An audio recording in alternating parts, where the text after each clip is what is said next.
Non, non, ça peut rester platonique, hein. Pas obligé tout de suite de... C'est platonique, depuis 25 ans. Alors, vous connaissez le truc, hein. Donc toi tu le lances, qui est notre invité. Puis tu vas faire... Normalement, on s'effondre sur la porte, oui, d'accord. Et alors on commence tout le monde. Bonjour monsieur. Bonjour. Monsieur le ministre. Hein, c'est vrai. On avait une capitaine. Tu dois tous dire hein, de l'économie, mais aussi de... Ah non, on doit le savoir. Est-ce qu'il s'est entraîné? C'est vice-président du gouvernement wallon, ministre de l'économie, des technologies nouvelles, des PME, du commerce extérieur et du territoire. Mais t'as fatigué tout le monde là. De l'enseignement supérieur. Et alors, vice-président du gouvernement de la communauté Wallonie-Bruxelles et ministre de l'enseignement supérieur. Et l'émission est terminée. C'est ce qu'on va dire ministre. Voilà. On va dire Jean-Claude. Nous accueillons Jean-Claude. Voilà. Des annonces, Pub. des annonces. Quand je te fais signe, tu calcules plus ou moins 4 minutes. On fait pas d'interview dans un bloc. Hein. Donc blablabla, vérifie à quelle heure on démarre. Après 4 minutes, tu lances un disque. En l'occurrence, si c'est pas le 10, ce sera une micro-pub. Il y a une micro-pub de toute façon. On y va. C'est sur son dernier album, Reality Kill the Video Star Buddies. C'était Robbie Williams sur Pure FM. L'invité grippin, c'est Jean-Claude Marcourt ce matin. C'est dans un instant, dans Snooze, sur Pure FM. Et vous l'aurez remarqué, Vanessa n'est pas là. Comment? Vanessa n'est Oui, pas là. il manque la voix féminine. Merci, c'est juste une nouvelle chemise, une nouvelle jupe, des nouvelles chaussures, une nouvelle montre, un nouveau sac à main, des nouvelles boucles d'oreilles, un nouveau passeport et des nouvelles lunettes. Passant le cap en quelque sorte de tout ce qui est grammaire et un peu difficile, je pense qu'il faut intéresser les gens en leur permettant de communiquer vite, et ça c'est la philosophie de la méthode de M. Bastin. Comment on dit grippe en chinois? Je ne le sais pas. Je reconnais, je ne le sais pas. Peut-être que ça mais en anglais, c'est toaster en tout cas. Ministre du commerce extérieur aussi, c'est important donc la Chine, d'apprendre le chinois. La Chine est un grand pays, une grande civilisation, et c'est une des langues les plus parlées au monde. C'est difficile? Alors, les premières leçons, c'est assez simple et assez ludique. C'est en ça que c'est intéressant, cette méthode qui ne vous oblige pas d'abord à apprendre les conjugaisons des choses, mais ici, c'est la structure de la phrase, dans toutes les langues. Et qu'est-ce qu'on apprend d'abord? Dakpi, Dakian en... Ah, vous pouvez le faire comme ça. Non, c'est simplement des éléments intéressants de la vie quotidienne. Voilà, c'est comme ça que cette méthode vous apprend le chinois. Alors nous, ici au Gritin, on aime bien de connaître les hommes et les femmes politiques de biais, de dos, de derrière, pour savoir un petit peu ce qu'ils aiment, leur goût, leur vie de famille, leur manie. Vous avez fait tout le boulot sur votre site. Oui. Il y a un petit reportage de 10 minutes où vous expliquez tous vos goûts à Liège, vos endroits préférés. Donc moi, j'ai pas grand chose à faire. J'ai appris notamment que vous aimez tout Tarantino et Bouli Lanners. Oui, c'est Ça, vrai. Bouli Lanners, vous le faites exprès parce que vous êtes wallon et vous devez défendre les wallons. Non, pas du tout, parce que vraiment, il a fait avec Eldorado un film magnifique, qui est une sorte de road movie européen. Comme je l'ai dit, c'est Liège, l'Assemois et retour, et c'est magnifique. Et celui qui pense que la Wallonie ne mérite pas d'être vue et d'être habitée, ben, qu'il regarde Eldorado. Et Bouli Lanners, qui est un révolté, et ça, c'est une partie attachante de son personnage, a aussi un énorme talent et il n'est pas assez reconnu dans notre communauté. Et Tarantino, c'est votre kiff. Alors, Tarantino, c'est autre chose, évidemment, c'est d'autres C'est moyens le Bouli Lanners financiers. de là-bas. C'est le Bouli Lanners américain, effectivement. Je lui dirai si un jour je le croise. Il y a un truc dont vous ne parlez pas dans ce reportage, c'est la musique. Vous êtes très fan de musique. Je suis très fan de musique et de musique rock et de ce qui fait du bruit, oui. Notamment des Rolling Stones. Des Rolling Stones, des Ramones, de tout ce qui est un peu hard. Primal Scream aussi. Oui, tout à fait, exactement. Et je voyais les Arctic Monkeys sur votre Conduite. conduite. Et ce sont des choses qui me... Tout ce qui est musical autour du rock, c'est vraiment ce que j'aime. Vous avez aussi chanté dans une chorale à l'école primaire. Alors oui, vous savez, Vous avez quand même essayé de devenir pop star. Nul n'est parfait, mais c'était intéressant de faire partie de cette chorale. Voilà. C'était pas les petits chanteurs à la croix de bois. Ah, c'est pas qu'un curé. Mais c'est... Ah, quand même, si vous savez, j'ai fait une partie de mon enseignement dans l'enseignement catholique avant d'aller dans l'université de l'État. Mais Et vous chantiez quoi vous savez, on chante Jésus des revient. stupidités qu'on Hugo peut... Frey. Ça a dû m'arriver. Je veux dire, personne ne peut échapper à Hugo Frey dans ce cas-là. Pour info, Sébastien, grippin en chinois, ça se dit Kao Mian Baoji. Monsieur Marco. Merci, j'essaie de le Monsieur Marco. retenir. Voilà.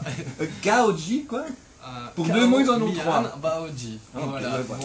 Bon, ne me demandez pas l'origine de l'expression. mais j'espère Et croque-monsieur, que ça- comme on dit. Dans 2 petites minutes, laissez mon Google Traduction chauffer parce que là il a déjà du mal avec le grippin en chinois. La suite, c'est dans un petit instant sur Tout de Pure suite. Straight to the point. Straight to the point. Faudra que je raffole moi, ce genre d'expression anglaise et ASAP, straight to the point. Bon, on peut y aller On va maintenant, peut-être si couper vous la voulez. chic au article. Ouais.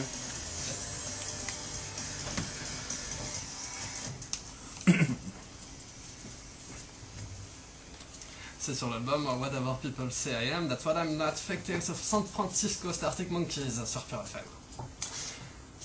Monsieur Marcourt est toujours avec Et nous. c'est la suite du C'est la suite du grippin. J'attendais un jingle un peu plus, mais voilà, pour vous laisser.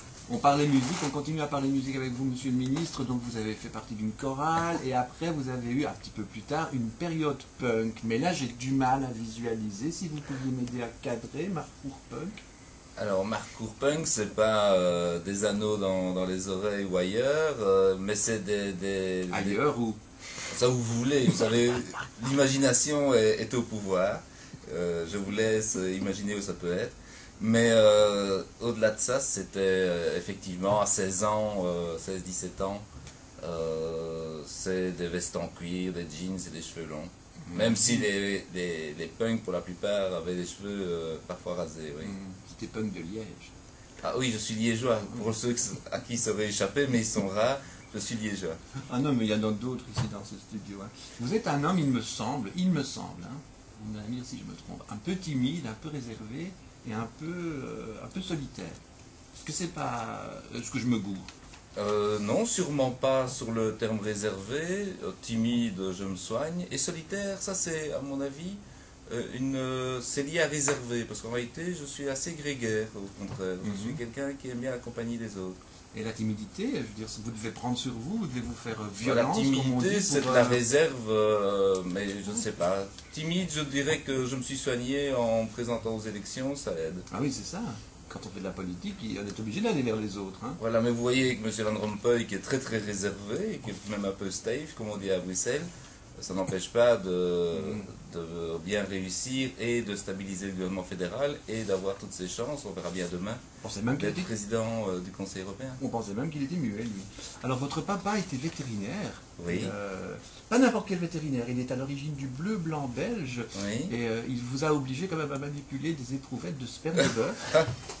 Ah, je vois qu'on démarre fort dès 8 h du matin. Donc effectivement, mon père est vétérinaire. Il a...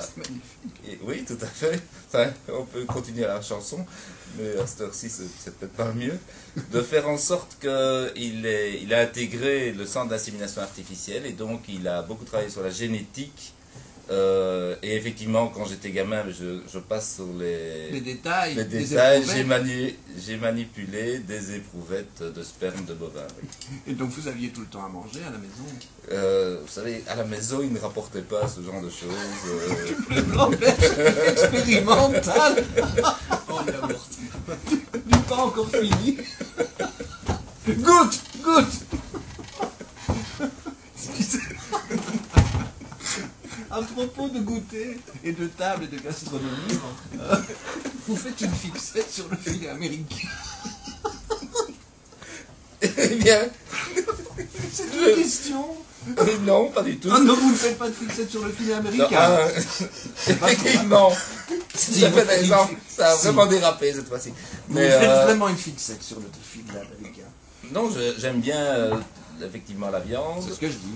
Voilà, mais pas uniquement le filet américain. Voilà. À table l'autre jour, lors de votre dernier voyage en Arabie Saoudite, lors d'un dîner protocolaire, vous vous êtes retrouvé à côté d'un ministre qui vous a dit « J'aimerais bien faire du topless Alors oui, effectivement. ». Qu'est-ce que ça veut dire? Ah, alors, Vous deviez je être vois un que peu vous avez surpris. une bonne anecdote.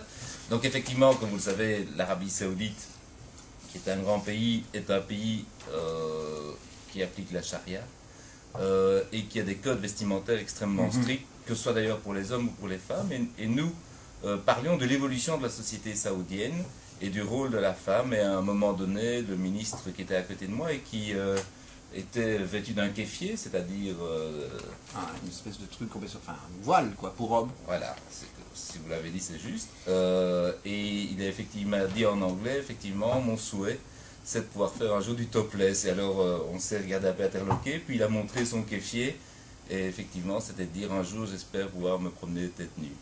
Est-ce que quand vous allez dans des pays comme ça, vous recevez des fiches sur les coutumes, les mœurs, ce qu'il faut faire, pas faire? Tout à fait, effectivement, et quand nous sommes avec le prince, nous avons des recommandations pour ne pas heurter nos hôtes, et que ce soit en Asie ou dans d'autres régions du globe, il faut faire attention. Merci M. Marcourt d'avoir Bonne été avec journée à nous tous, ce matin. Merci. et je suis heureux de vous avoir fait rire. Merci beaucoup. C'est vrai que c'était bien marrant ce grippin. En chinois, je vous rappelle Kao Mien Baoji. Vaut mieux parler chinois que de filet américain. Bleu, blanc, belge. Des trouvettes qui se renversaient sur la table à l'heure du petit déjeuner. 8h27.